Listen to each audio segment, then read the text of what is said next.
Telugu PMC ప్రేక్షకులకు స్వాగతం. Hi friends, మీరు గనక ఇప్పుడే మా ఛానల్కు వచ్చినట్లయితే మా ఛానల్ని సబ్స్క్రైబ్ చేసుకోండి. సబ్స్క్రైబ్ చేయడంతో పాటు పక్కనే ఉన్న బెల్ ఐకాన్ని క్లిక్ చేయండి. ఉప్పెన సినిమాతో పరిచయమైన హీరోయిన్ కృతి శెట్టి మొదటి సినిమాతోనే యూత్ని బాగా ఆకట్టుకుంది. నానితో శ్యామ్ సింగరాయ్ సినిమా, నాగ చైతన్యతో బంగారాజ్ సినిమాలో నటించింది.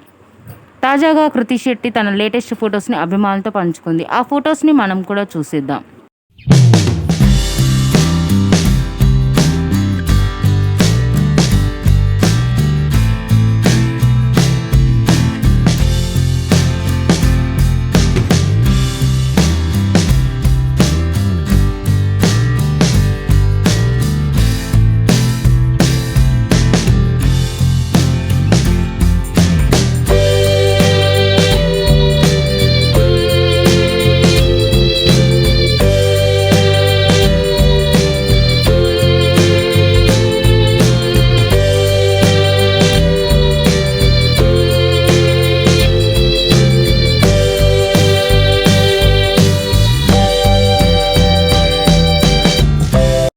ఈ వీడియో మీకు నచ్చినట్లయితే లైక్ చేసి మరిన్ని టాలీవుడ్ లేటెస్ట్ అప్డేట్స్ మిస్ అవ్వకుండా చూడాలంటే తెలుగు పిఎంసి ఛానల్ను సబ్స్క్రైబ్ చేసుకొని పక్కనే ఉన్న బెల్ ఐకాన్ని క్లిక్ చేయండి.